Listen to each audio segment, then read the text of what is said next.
One of the biggest hindrances to healing PTSD or any type of trauma is denial. If you can't accept what you actually went through was as painful as it was for you, and you just try to deny it or minimize it or push it to the side, you'll never get over it. You'll experience those symptoms until you actually get through that. Hey, welcome back to the Castleview Baptist Church podcast. Thank you for joining us today. I've got a very special guest with us. Matter of fact, if you watched episode number 2, you remember Jason and Lynette Sapp. And so, Jason, you are our very first return guest. This is a special moment, right? Absolutely. That's right. So it's good to have you back. And we're talking today about something that so many people go through. And so we thought you'd be just a tremendous person to speak into this area. I've never gone through this, but today's topic is PTSD. Yeah. And we've got Veterans Day coming up just a few days after this actually drops. Right. And so we wanted to resource people in our church and just let them know, first of all, there's people in our church. We want you to know you're not alone in this. They're going through some things that maybe some other people understand. And just to be very transparent and authentic with you, I have not experienced this.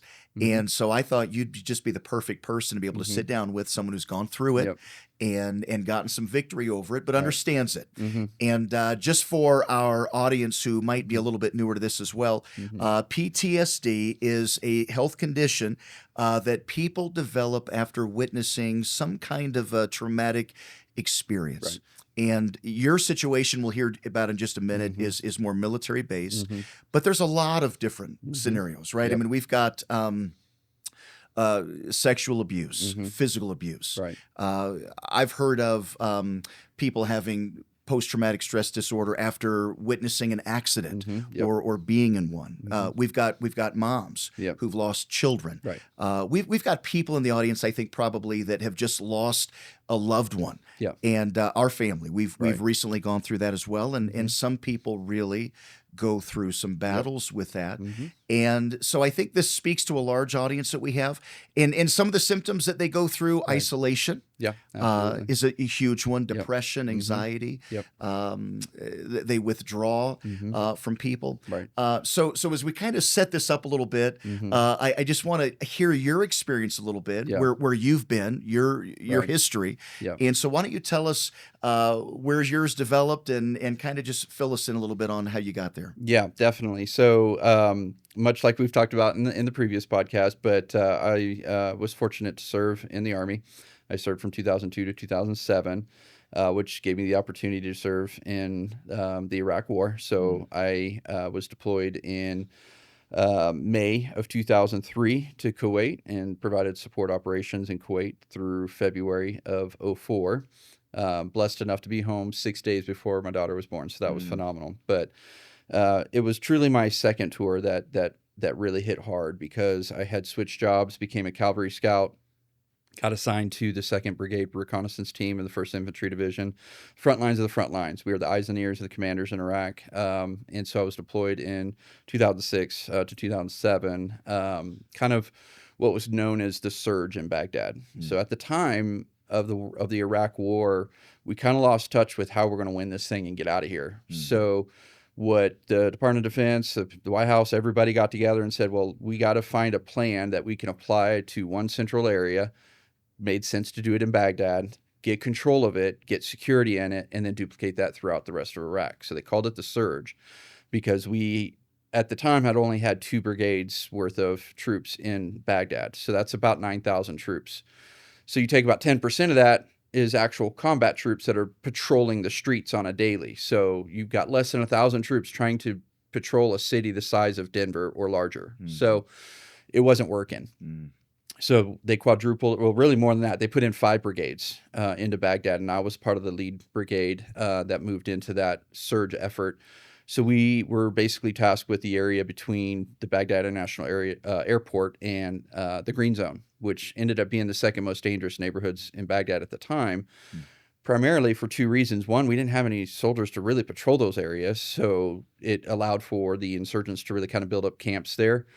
And they were able to do that because it was also Saddam Hussein's parliament leaders and lawyers used to live there. So you're talking about mansions, basically, large, massive compounds that when they got wind that we were about to invade in 2003, they bailed. They went to Syria, Jordan. They didn't want anything to do with that, right? I remember seeing that on the news, Yeah, actually. You know, a lot of our soldiers inside of their palaces. Right, exactly. So, but unfortunately, insurgents came in and started making IEDs out of those buildings and homes and whatnot. So when we actually started daily patrolling out there, it was like kicking a hornet's nest. Like things were happening and popping off left and right. It was some of the most intense action of the entire Iraq War. We were a Europe-based brigade, so we were in Schweinfurt, Germany prior to deploying to Iraq. And through the length of that tour, we lost more soldiers than any other Europe-based brigade during the entire Iraq War. It was a very difficult operation in order to try to find a way to secure the area, which I believe we were successful at doing, which eventually allowed for the drawdown a couple years after that and whatnot. But coming back down to the storyline here is even in the midst of doing what I did, I was a gunner, so I was in a Humvee with a 50 caliber machine gun and doing what I needed to do for my job. It wasn't difficult to do. So like I didn't have issues doing my job. It was coming back and trying to sleep at night. And I all of a sudden started having vivid nightmares that were almost tangible. So much so that I had a nightmare. I remember this was the very first time that sounded like there were gunshots going off towards me. So I immediately wake up, jump out, grab my rifle, run out of my little metal shack that they had for all the soldiers, and realized that there were no gunshots going on around anywhere. Everybody just walked around doing their own business. And I'm like, that was so real. It was so tangible to me. That was before coming home. That was before coming home. I was still in Baghdad, still performing our routine missions and whatnot. And so, just again, the vast variety of missions that we conducted, obviously exposed myself and all the soldiers that I served with to traumatic events, life-threatening events.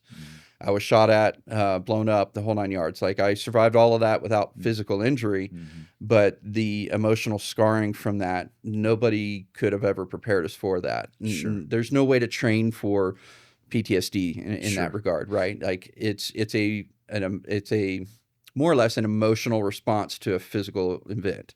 So when you're dealing with PTSD, by definition, like you mentioned, it's either witnessing or experiencing something life-threatening. Because what's unique and what I researched later down the line was that our brain can't distinguish the difference between the two. Whether you're just near something that's life-threatening or it's actually happening to you, your brain's going to respond the exact same way. So PTSD can be developed, like you said, by witnessing car accidents, right? It doesn't have to be your life that was threatened. You witness somebody's life being threatened, if that makes sense. Sure. So when you think about the day-to-day patrolling that we were doing, engaging with enemy combatants on the daily, providing, higher level operations. We coordinated with British SAS that allowed us to go after high value targets, things like that. It bogs you down and it weighs you down. And so I brought it up to my command. I was like, hey, I'm having these nightmares. And they immediately sent me to the doc. They're like, all right, go see the mental health doc. And so I saw the mental health doc. And their first thing was like, well, here, let's put you on some pills and let's keep you going and see how it goes. And I was like, fine, that's fine. Like I said, I was still able to do my job during the day. So it wasn't, or most of the time was at night, but it wasn't the inability to function in my role, in my duties. It was the after effect when we weren't doing that, that things started bogging me down. And so I was scheduled to go on my vacation, the R&R timeframes. They give you a 2-week to take a break, go back. They had started that during the first year of the Iraq War, to try to give soldiers a break, because on the Army side, it was a lot different than the Air Force. Air Force might go 3 to 6 months on a deployment. A lot of times Army and Marine Corps, we were on 12 to 18 month deployments. So that length of time of not having any connection to home at all, they saw a lot of negative results to the soldiers, right? So they gave us the 2 weeks off to go have a vacation, go back to be with family if you wanted to go back to be with family, things like that. So when I was talking to the medical staff, they were like, yeah, let's just get you checked in when you get back to Germany, when you go on your 2 weeks R&R, and we'll go from there. So that's what I did. So I went on my R&R. We had a pre-planned vacation. My wife and girls were in Germany with us, so it was real easy for me to get to Germany. We went on vacation down to Garmisch, Germany, which is where the Neuschwanstein Castle is, which was a phenomenal trip. But after that 4-day weekend, I came back to my base. That's when they started all the medical pre-screen or post-deployment screenings. And That's when they decided not to redeploy me back to Baghdad and to outprocess me from the Army at that point. And at that point, it was so confusing because I'm like, well, I can do my job.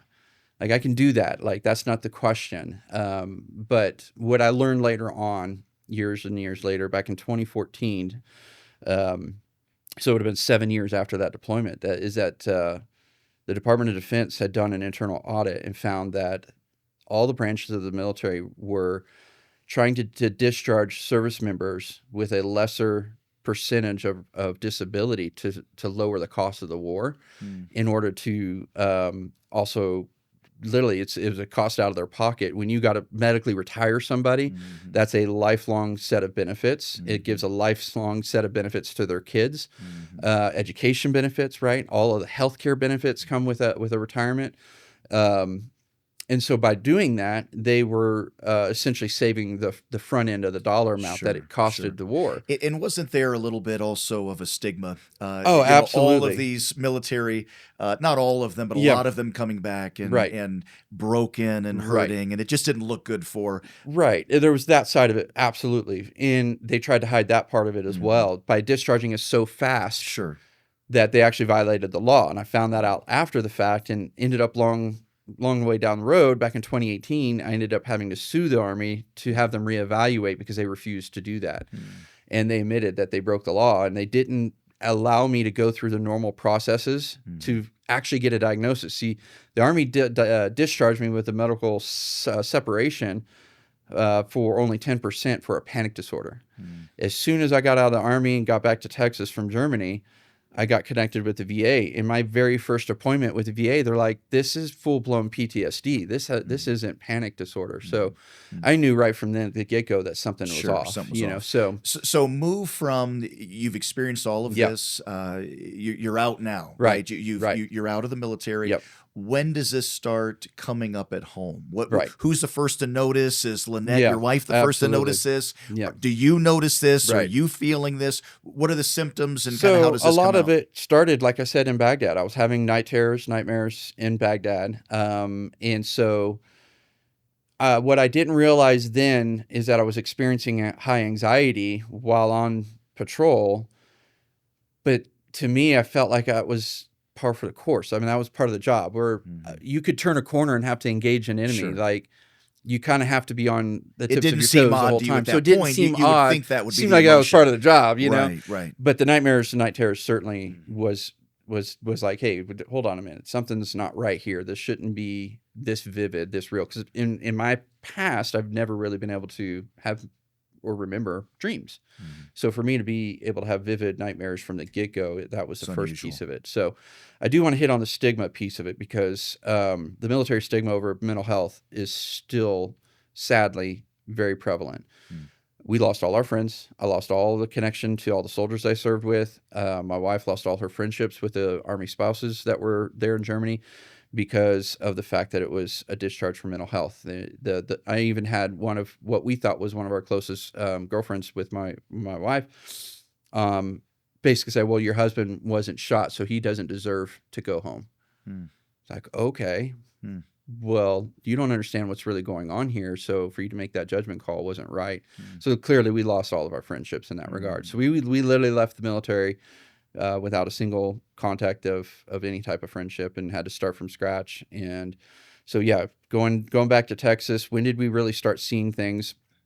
So for me, my nature, just my character, I'm not a person that drinks or turns to drugs. That's not the type of person I was. Now, I did go to the VA and get all the prescriptions and did the prescription route with the VA.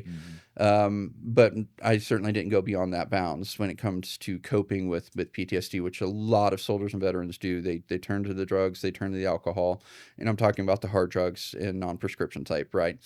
But for me, it was an internal mental battle that I had to try to find a way to not think about the war. So I busied myself as quickly as I could. So I took between 18 and 21 credit hours at college and worked 30 to 40 hours a week on a job. So basically from Sunday to Sunday, every week, 7 days a week, I was doing something from 6 a.m. to midnight every day to distract myself. Well, part of that was what I didn't catch, of course, is like you said, when you kind of isolate yourself, that's real easy to do when you just wrap yourself into those tasks. Is Lynette seeing this at this point? Oh, is she absolutely. feeling like, okay, I don't even, he's Absolutely. home, Yeah, but he's not home? Yeah, exactly. Almost right out the gate, because I got home in August of 07 and I started school in September. So, I mean, there was no time from the time I got out of the Army for me to actually process all of this information, actually get connected and go through any kind of treatment plans. Because again, the Army did panic disorder, so there wasn't really a protocol for that. But the VA saw that it was PTSD, so they offered some protocols. And so the initial steps to that was to see a social worker on a weekly basis. So that's what I did. I got connected with a social worker, and up until that point in time, I had full faith that they knew what they're doing. It's the VA. They've been doing this with veterans forever, right? So they should know how to help somebody with PTSD. And unfortunately, I kind of got the bad end or the raw end of the VA, in my opinion, because the people that I had basically in my area just were not up to par, in my opinion, of really truly connecting veterans to the help that they actually needed. And so the social worker that I had, she was a caregiver, a spouse of a Vietnam veteran. She understood PTSD. He had PTSD. So when she first started telling me about who she was as a person, I was like, okay, cool. Somebody that I could probably trust to help me get through and work through some of this stuff in order to try to get my life back. Because I knew something was way off track at this point, but I didn't understand what it was or why. And so we talked about it, the anxiety, the panic disorder, the panic attacks that I would have, which felt like miniature heart attacks, like just in public areas, like trying to go to school. I started off at a community college at first. So those classrooms were 30 to 40 folks in the classroom. I could deal with that okay.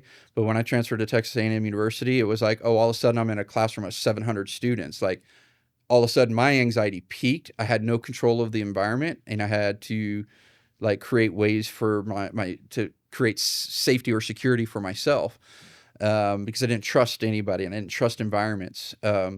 And unfortunately, some of that effect being in the Middle East is I didn't trust anybody that looked as if they were from the Middle East area. And so there's a lot of that in the university, right? And that's okay. There's no issue with that, but it was an issue for me. It's a trigger just for based you. A trigger, exactly, based on my experience. And so anyways, what broke the straw for me at the VA was after a couple of months of going through these sessions with this social worker, was she finally just got to the point where she said, well, this is just the new normal. You have to accept that everything that you're going through is just going to be the way it is for the rest of your life. And to me, I had a hard time with that. I said, no, that shouldn't be the case. Like there should be some sort of way for me to be able to get my life back, because I knew I was off track. Right. And so I'll give you another scenario of just kind of a trigger point that I was learning as I was going, because PTSD isn't something that you can just read from a textbook and be like, oh yeah, I can experience this now. It's just stuff that happens to you on the daily. I remember one of the first times we got back to Texas, we were living in College Station where Texas A&M University was. And there's only one highway up and down that city. And I remember we got into traffic because there was apparently an accident way up the highway. And so it backed up all the traffic. And for me, it triggered real quick where I didn't even realize what I was doing until I finally heard Lynette yelling at me. What are you doing? What are you doing? Because what I had done was I took the car up the grass embankment up to the frontage road, and I was 3 subdivisions down before I finally heard her yelling at me, like, what are you doing? We got the girls in the back seat. Like, what's happening? Well, if you back that track up, the Iraqis in central Baghdad would oftentimes create traffic jams to stop our convoy and then shoot at us. And we had nothing we could do. Out. I got to get out of this situation. We would ram cars just to get out, because one thing I didn't mention earlier, one of the other missions that we had in Baghdad was we had to escort our brigade commander. So we got a full-bore colonel here. You know, there was never a colonel killed in Iraq up until that point, and so we had to get him out. And in fact, it was not even 3 months after we got to Baghdad that the first full-bore colonel was killed in Baghdad through an IED that went through his Stryker vehicle. So it was our mission to get out of traffic. So we would have to ram people's cars, run over them, whatever we had to get our guys safe, right? So just out in normal society, everything just boom, triggered, go. You're right back It's in go that time. spot, and Absolutely. you don't even realize it. No. You're totally. Yep. So how does that affect? Okay, so you're self-medicating with busyness, right? You're waking up with night terrors, right? I mean, you're night sweats all of a sudden the sheets are just completely drenched. You're waking up in the middle of the night. Right. You're finding yourself in situations that right. are normal situations, right. everyday situations that just trigger you, and you're in a totally different place. Right. How does that affect your relationship with your children, with Lynette, co-workers, just relationships? Right. So that also was one of the biggest things that caught Lynette as well, just because a huge piece of that PTSD piece is an emotional numbing. At least for me, I had at some level when I was in Baghdad, I had to turn off emotions that I did subconsciously, because you can't sit there and deal with dead bodies and the after effects of a fight that that you got to clean up and deal with, and then next day we're going to go deliver school supplies to the kids, to the Iraqi kids, and they're just screaming, or and just playing even and having fun in a playground. To her a normal, loving, caring, so compassionate. the emotional numbing that I didn't realize I had shut off in Baghdad continued forward through that time frame, and so the disconnect with the girls was almost immediate for Lynette. She caught on to that. Like through that whole season, I knew I loved them, but I could no longer perceive love. I could no longer feel a reciprocation of that. And then it got to a point where I couldn't display that love back either. I was so numbed out to everything. I did it, I think, subconsciously to stop any kind of pain, the emotional pain and the scarring from the war. So I think that's a survival mechanism, which is, again, a keystone to PTSD is surviving some sort of life-threatening event or witnessing it. But it's not meant to carry on beyond it, right? You're supposed to be able to turn that switch back on once you've realized you're safe and secure and you've survived. That would be a normal reaction. And so some people that experience different levels of traumatic events don't have a huge impact to their life because their body and their mind is somehow able to click the pieces back on and say, okay, that was bad. That was a horrible experience. Compartmentalize. And they were able to, turn the switch back on. And they didn't get to the point where I was at, where I was completely numbed out to all emotions. I was isolating myself. So friendships, there wasn't any friendships. I didn't trust anybody. I couldn't trust anybody because not only did I go through what I went through. Maybe tell us, what are the things you experienced that these are the things not to do? I'm going to get to the things to do in just a minute. Yeah, absolutely. But okay, friendships, people, these are the things it wasn't helpful. So it's not that it wasn't helpful to have those. It was the fact that I shut off and didn't allow that to be nourished. Did people respond to you in ways that weren't helpful or say things to you that weren't helpful? There were some people that absolutely were unhelpful in that regard. They're like, they'd ask me about my service, and I'd say that I've, got mental health discharged or whatever. And I learned real quick to quit talking about it because they'd be like, "Oh, well, you weren't shot, so why are you home? Like, why didn't you go back? Like, why can't you just get over it?" Yeah. Oh, really? I can't just get over this. Let me tell you, Sure. this isn't just something you can just turn a switch back on and my life's back to normal again. What I learned later down is that there's a much more in-depth process to that. Is that part of the isolation, do you feel? Absolutely. That people don't understand it, right? Right. They unless you've been through something, it's hard to really understand. Here's the risk to that. And almost a temptation is I'm the only one that's ever gone through this. I'm the only one that actually went through what I just went through. And in a part way, it is true. Sure. But in the other side of it, no, it's not. Like you mentioned before, you're talking about PTSD can come from all these spectrums of traumatic experiences that have nothing to do with the military. But let alone in the military, we've got hundreds of thousands of combat troops that have been deployment after deployment after deployment, far more than I ever did. So I wasn't technically alone, but that's a mind trick. I'm the only one that's dealing with this.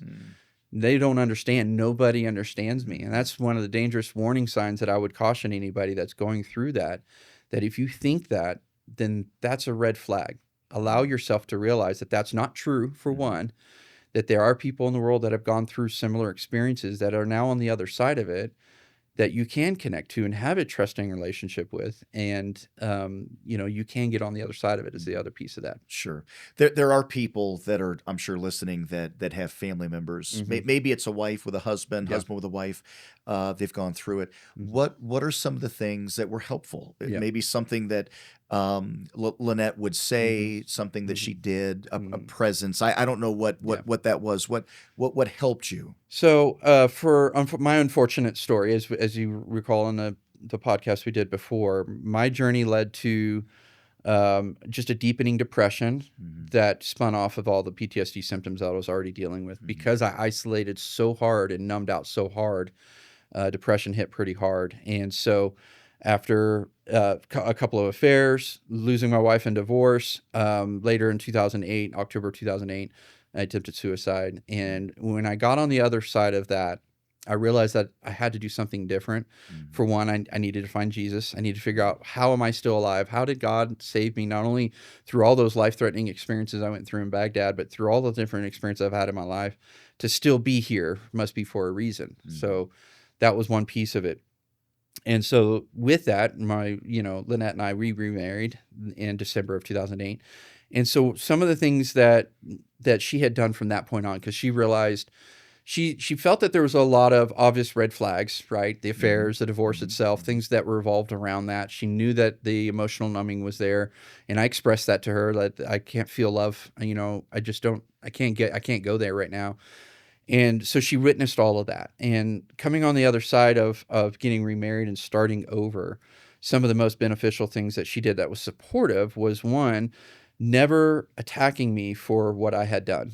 She never blamed me for what I went through and what I did and the choices that I had made after that. But she was supportive in understanding that there's healing that can happen, that Jesus can provide that healing in our marriage, that he can provide that to me through the PTSD portion of it as well. And so she never once had anything negative to say about my PTSD or, in other words, she didn't belittle it. No, she didn't belittle my depression. Get over it. It's not a big deal. She never worded it. She's like, "What can I do for you today?" It was, I would be, through jobs left and right because I couldn't handle doing jobs. The stress of it all, the PTSD was certainly a huge factor of that. So if I was unemployed for a period trying to look for work, she would try to just continuously encourage me to get out of the house, go find that job, because it would do me better to get out of the house in that regard than to stay depressed in the house, right? So she always did little things like that were encouraging, that to me were, if I were to look back, those were major milestones of things that she did for me that helped turn the corner for sure. I don't think we mean to do that with people. Right. I think in our mind we're making them feel better. Right. That, hey, it's not as big a deal as several years ago. Yeah. I was at church and we had a lady in the church and she had thyroid cancer. Yeah. And I was sitting there talking with her and Debbie had gone through it in 2009. Yeah. And so I'm talking to this lady and she's expressing to me her fears and all of that, right? We're having this really nice conversation. Yeah. And I remembered as we were sitting there talking, I thought, oh, you know what? I remember Debbie's doctor told us something that really encouraged me. And so I looked at her and I said, hey, Debbie's doctor said, Debbie had the same cancer that she did. I said, Debbie's doctor said, if you're going to get cancer, this is the one to get. And in my mind, I'm thinking, I'm encouraging her, right? This is encouraging that this is, this is what her doctor said. And she looked at me and she said, that doesn't encourage me at all. And she was really put out with me. And I went, church is over. I get in the car. Debbie and I are talking and I say, you're not going to believe what this woman said to me. I was being very kind and nice. And she said, well, Tate, what did you say? And I said, well, I told her what the doctor told us, that if you're going to get cancer, this is the one to get.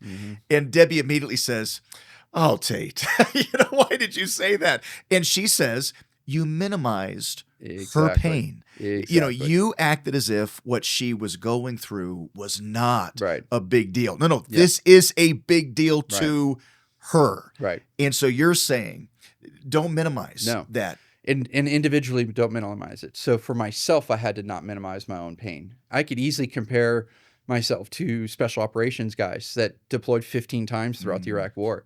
Well, I didn't go through what they went through. Some of them that were fine.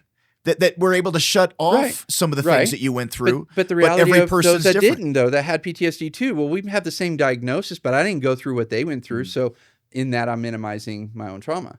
That was not helpful. That was not productive for myself to actually accept my own trauma and start working through it and dialoguing myself through that process. It's interesting you say that, because I think that even as we listed the different areas that people go through PTSD, I think that would be part of it. Yep. Well, I wasn't even in the car, but I witnessed this traumatic event. Right. Or, I lost a baby, but it was early on in the pregnancy. Right. So why do other people have had, it's not as big of a, no. It's absolutely right. a big deal to you. Because one of the biggest hindrances to healing PTSD or any type of trauma is denial. If you can't accept what you actually went through was as painful as it was for you, and you just try to deny it or minimize it or push it to the side, you'll never get over it. You'll experience those symptoms until you actually get through that. You can't deny it. You've got to work through it. You've got to work through it. You've got to accept it. So how did you start that process?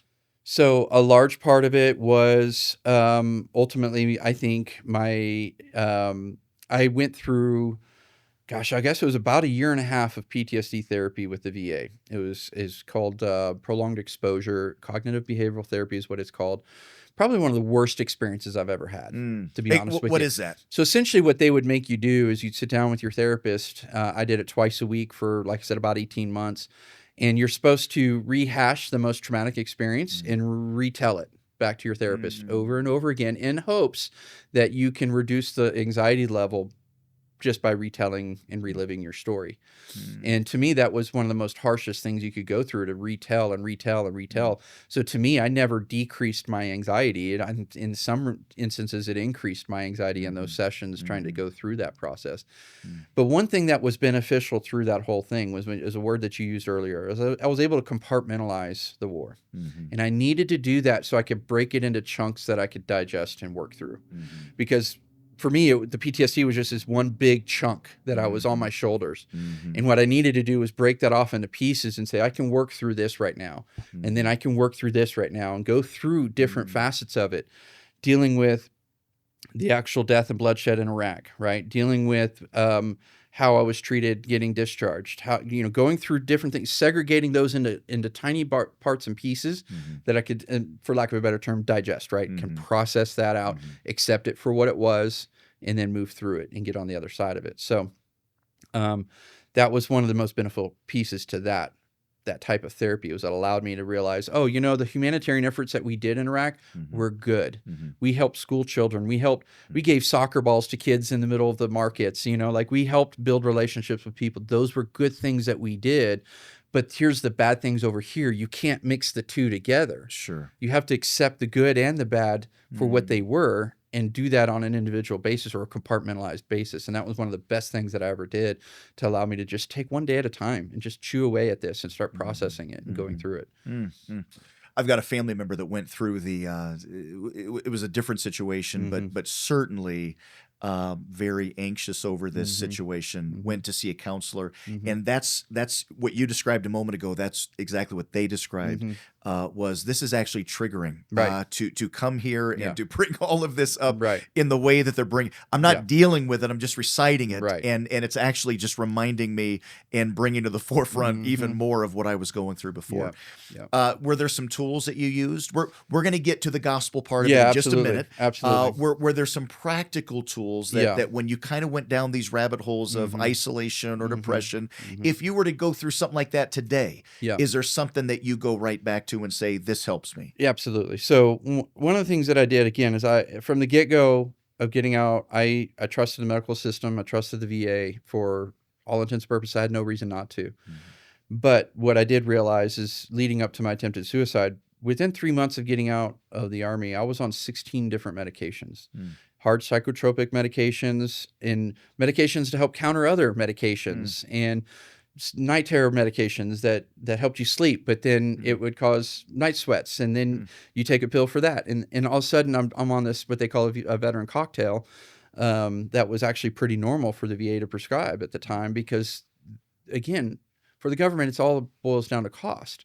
Well, it's easier to medicate a veteran. It's cheaper to medicate a veteran than to actually put them through programs that cost money, where people that have skill sets of therapists and psychologists that can actually help somebody get through that costs hundreds of thousands of dollars a year to pay that person's salary. So what would you say about medication? Would there not be certain situations you would say, you know what, this could be helpful? I think what you're describing, though, is we're not going to deal with the root issue here. We're just going to medicate. Exactly. So what I would say about medication and my experience with it and understanding of medication as a whole, it's always supposed to be a short-term solution. It's to help bridge the gap between disaster that's happened to you, whether that's a physical injury, broken leg, you need some pain meds, right? To help bridge the gap between the injury to the healing, right? It's always meant to be short term, but they use it as a long term tool. That's dangerous. So I don't recommend that in any way, shape, or for anything mental health related, because it's supposed to be a short term gap to get you to a place where you can then deal with the things.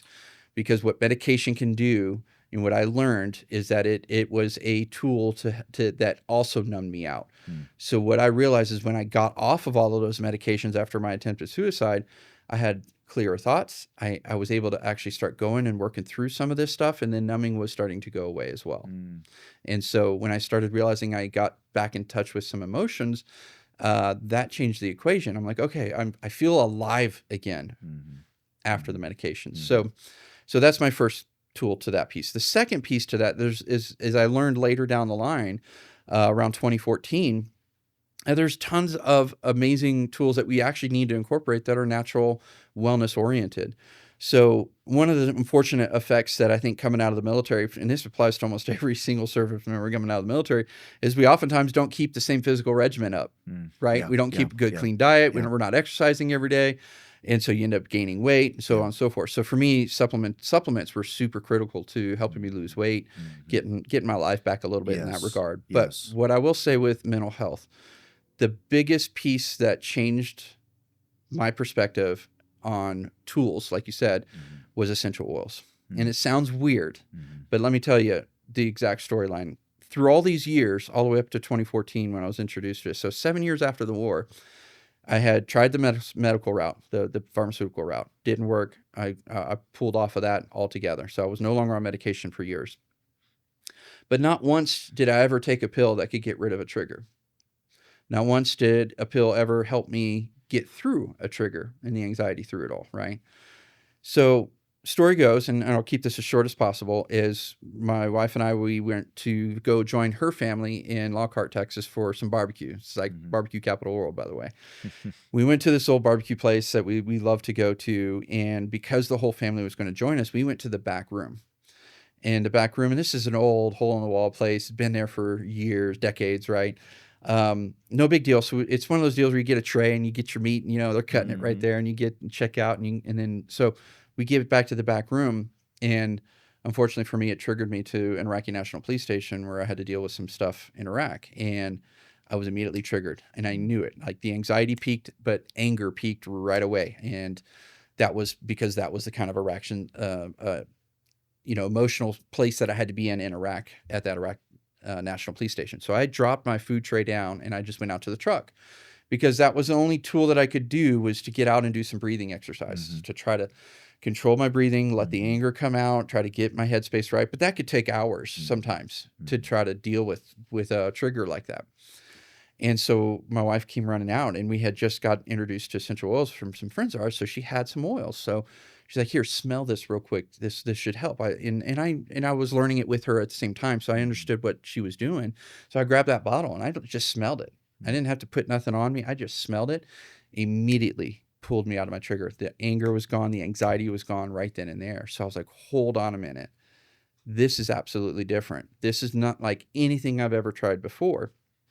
So I was able to incorporate using oils to help deal with anxiety as it was coming, so that I could actually process, well, why am I having that anxiety? Sure. So I was able to go through the mental thought processes. Things that you're starting to go, okay, this helps me. These are the okay. Right. Would you, as we kind of bring this around to to me, the one that heals everything, right? You talked about that with your marriage, and Jesus was the key to everything. You've got these places in the scriptures that talks about casting your care upon Him.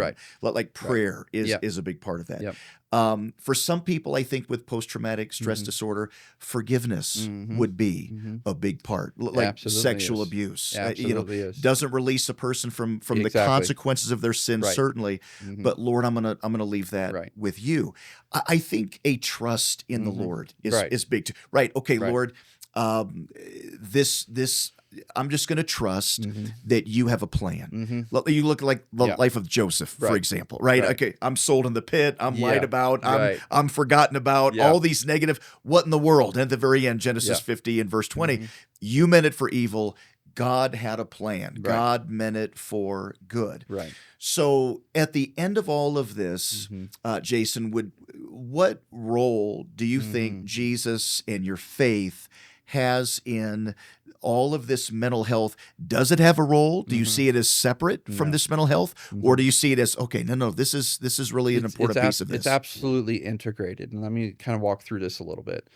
So for one, there's the one sided, what I call the negative side that people and a lot of veterans can go to is, well, why, God, did I have to go through this? And they blame God for what they went through, right? And that could be others that experience traumatic experience, not just veterans, right? But you go through a traumatic experience and you could blame God real easily. Like, why did you have to put me through this? Why did I have to lose my soldiers? Why did all these people have to die around me? Like, why? Yeah. And ultimately that's a blame game. Blaming will never heal anything. That was a hard reality for me. That was a check. I can't blame my way into healing. So there is that side of it. But like you mentioned, God always turns throughout Scripture, New and Old Testament, always turns a negative into a positive.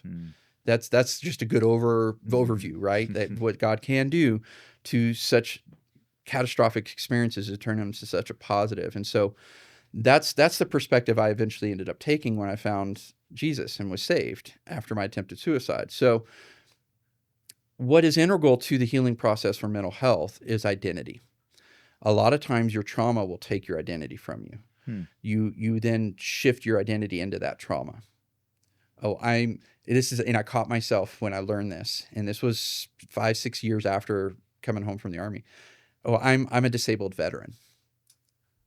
Wow. I am is a pretty powerful word, right? Sure. It's our identity. What are you identifying as? No, I'm not a disabled veteran. I am a veteran that went through some traumatic experiences that caused some disability, but that is not who I am, right? My identity should be in Christ, and everything else should revolve around that. And so when I learned the importance of that relationship with Christ, that's when I actually gave everything over to Christ and actually grew my relationship with Jesus more, because I learned the more I trusted Jesus, the healthier and happier I became. And it's not that life doesn't present its trials and hardships. Sure. But you want to be able to focus on the truth, right? And the enemy is always going to be telling you lies, right? He's the accuser of the brethren. Right. My wife, a lot of times with ladies, will have them fill out. I don't remember what she calls it. It's kind of a feelings journal. Maybe she calls it that. Sure. And you take a piece of paper and you just kind of put a line down it. And on one side, these are my feelings. This is how I feel. Right. I can imagine in a PTSD, I'm alone. Right. Nobody understands what I'm going through. And then on the other side of that line, you have truth, right? And you write not your truth, not what you think, not what you kind of feel. You write down what does God say about this? Wait, I feel so alone. Wait a minute. I will never leave thee nor forsake thee. I feel so insignificant. I have no value. Well, wait a minute. God breathed into you the breath of life. You are created in His image. Wait a minute. You're worth more than many sparrows. And you start writing in the truth of the Scriptures. And I think that makes a major difference no matter what you're going through. Depression, anxiety, fears. Anytime Satan is coming into you and he's selling you something that is not true, the only way to get your mind right is to begin to say, no, what does God say about this area? Right. I think that's absolutely critical to that piece of trusting Christ more and more, is dissecting and segregating out the lies from the truth into believing the lies alone. The hardship about triggers is that you may be experiencing something current in the current event, like I did with that traffic on that highway where I then up the embankment. That was a current event, but I responded from a previous emotional traumatic event. Okay. So the trauma and those triggers take you away from your current life. And if you're constantly being triggered, you're not living in the present moment. And so when I started realizing the vital shift, you could have all the best tools in the world, all the oils in the world, you could have all the amazing support groups that you have, but if you don't root your identity in Christ, you won't bridge the gap to freedom. It is for freedom that Christ has set you free, right? Yeah. This is the identity that we should find ourselves in, period. Everything else can then be built around that. So the more I found my truth in my identity in Christ, the less triggers I had. Yeah. Granted, like I said, the oils helped reduce them. My family helped reduce them, right? Yeah. But I was able to live in the moment. At the end of the day, I am a child of God. Right. That is, I'm not a disabled veteran. That may be part of my story, right? But it's not the central figure of this story. Right. I am a child of God, and these are the truths I know about my God. Yeah. How can churches help? Yeah. Veterans Day is coming up. We'll recognize veterans and all of that. Yeah. But this is something that is not normally brought up, right? You don't hear a lot of people at church bringing up, hey, here's what I'm going through, I'm struggling with. Whether it's military background, accident, miscarriage, death of a loved one, whatever the sexual abuse, it's one of those things that it's very isolating. You feel alone, so you just kind of keep it to yourself. Right. How does a church help reach into people that are going through PTSD and help? So, we've been to a lot of churches throughout all the different places we've lived and such, but what fascinates me is there's so many support elements of a church for those with alcoholism, with divorce, with any kind of those kinds of categories. There's a lot of programs that churches run through, but they don't have anything for PTSD and trauma. So for me, what I think churches can do is, I think, have a group of folks that have been through it and are on the other side of it, help those that are going through it. And whether that's a classroom setting or just a group coffee chat, whatever scenario that can look like, just having a safe environment for them to come to be amongst others, to not feel alone is probably the most critical piece to that. Because once they don't feel alone, then they can feel like they can share and talk through that and get the advice that they need to maybe help bridge that gap of how do I get over this piece of this? I'm stuck here. That's the thing. That's a word I used a lot. I'm stuck here or there. So to be able to sit down with somebody that hey, they were stuck there too, but they've moved on. I think that's a great idea. We do have, you're right, we have different groups for different life stages, and you've got kids, you don't have kids, you're this age, whatever. The college groups and all this stuff. We've been talking about having a grief share class, for example. And we've got a number of widows. But that's not the only people that grieve, right? There's a lot of people. You could be in a miscarriage situation. You could be, whatever you grieve over, this could be helpful in the people that would teach it, or people that have been through that before, that maybe have been stuck, and now this is how they got through that. I think that's one tool helpful. That, and obviously every church is a little different, so they will run a program differently. Some churches are going to be like, oh, I've got to have a licensed therapist in there, and that's fine. Build what works, though. Sure, what you have and what you have resources. What you have, but I think a place to be able to even have that discussion, absolutely, would be just knowing, again, it's a reinforcement. I'm not by myself. And I would encourage people too that are going through this, don't isolate. Don't isolate. Go talk to your pastor, talk to a trusted friend of the church. Don't, because that is the thing that you want to do. You want to just kind of, I'm embarrassed about it, or nobody understands it, or minimalizing I'm all of that, right? So let me just kind of go to myself, and try to handle it on my own. This is part of the reason God gave you the gift of the church.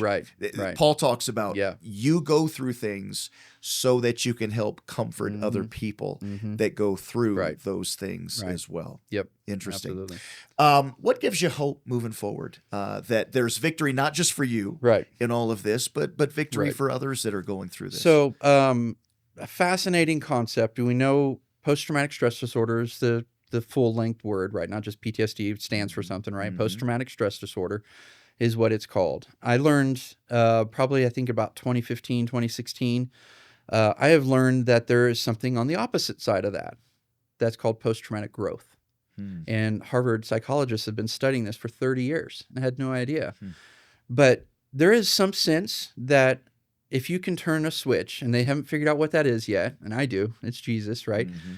But that you could ultimately flip a switch to resiliency, and that you can turn your trauma into something more positive in your life, that despite what you've been through, you've grown from it and are a stronger person today because of that, that allows you to be stronger, better, love more, and experience life more fruitfully than those that have never been through trauma. And I thought that was some interesting research that was pulled out of Harvard in that regard, that we don't just have to look at PTSD as a negative, because it is a negative, because there's a flip side to that we can achieve. There's a hope that's on the other side. And for me in my journey, it was, of course, central to Jesus. But what continues to drive me is the fact that I can turn everything negative in my life around me now into something positive and become a strength.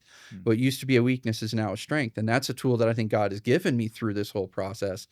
So that's a driver for me, and finding ways to help other people get through trauma has been a passion of mine. And I've tried to do things that have helped others get on the other side of it. But it's ultimately lies into the hope that Christ gives us. There's such a beautiful life ahead of you. What you just said is really interesting too, that you've taken this role as senior advisor in some ways. Hey, I've been there. Let me talk to you about this.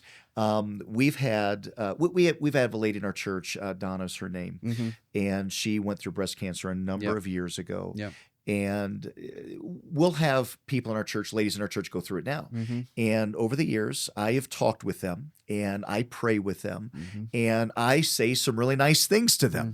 And what I've realized is I'll call Donna and say, hey, would you come and meet with this lady? And Donna will come in, and she'll meet with them, and she'll pray with them, and she'll say some really nice things to them. And here's what's interesting, Jason.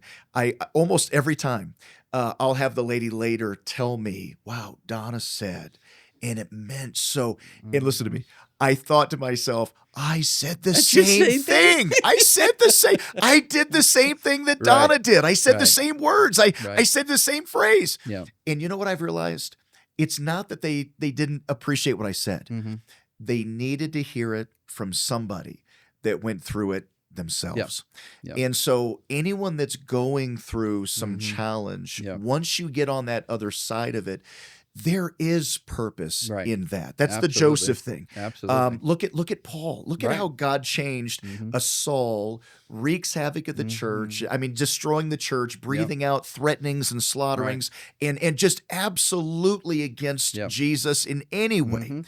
And now all of a sudden you have, after conversion, you've got this one that was bold against the Jesus and the church before. And now he uses all of that. And now he is so bold and zealous, enthusiastic for Jesus. And I do think there is some healing in, I'm not just going to keep this to me. There is a healing in, okay, now I can see a purpose in this. A number of years ago, a lady, she had some physical issues, born with them. And our son was born with a brachial plexus injury. And so she said something interesting to us. She said she had to get through the why phase and get to the what phase. You know, in other words, there was a lot of life of why? Why? God, why? Why did you let this? Why did you? Why? I don't. And you can ask that for a while, and that's fine. That's a fine question. You can ask the Lord why. But to be productive and healed, at some point you have to get to the what. Okay, Lord, this is where I'm at. What are you going to do with this? How can you use me to help somebody else through this? And I think there is healing in that moment. Yeah, absolutely. And I think, much like Lynette and I had shared, like our story wasn't meant for us to keep to ourselves. Like when you deal with any kind of life event, like that's a story God can use in other people's lives. And so that's why I would be open to talking about this. Yeah. Like, who wants to talk about, infidelity and suicide? Like, who wants to talk about stuff like that? But if it weren't for the fact that it can create hope in somebody else, that's it. That's the goal. That's it. That's the goal. Jason, I appreciate that. Thank you for sharing your story, and if nothing else, even I think it gives a lot of people hope that whatever their post-traumatic syndrome is coming from, somebody understands it. And it also gives people in our church an avenue of, hey, you know what? I'm going through something. I know someone that's going through it. Let me talk to him. So thank you for sharing your story and being open and vulnerable enough to even share that with our audience today. Absolutely. And I appreciate the opportunity. Thank you so much. And Castleview, I will tell you this as well. I believe one of the common threads we have found as we've talked about marriage and we've talked about life and a number of things, I think the common thread here is Jesus can help. And Jesus, the Bible says, was tempted in all points like as we are, yet without sin. He understands the pain that we go through. And Jesus gives us hope. And Jesus can provide you. And I don't know every person listening to this right now, but through a personal relationship with Jesus Christ, God can absolutely change your life and give you the hope that you're looking for right now. Hey, if we can help you in any way, we would sure love to do it. You can reach out to me. My email address is pastor@castleviewbaptist.com. I would absolutely be honored to be able to have a conversation with you. If it's about Jesus, I'd love to introduce you to him if you don't know him. If it's about post-traumatic stress disorder, I'll put you in contact with people like Jason that understand it. And we would love to be a resource and a help to you if you need it during these days. And listen, you may be listening to this right now going, I don't go through that, but I've got a family member. I've got a friend that goes through this. Share this podcast with them. Share this episode. Let them hear a little bit about the hope that Jesus provides and that only Jesus can give. Hey, thanks a lot for listening once again, and we will see you again next week.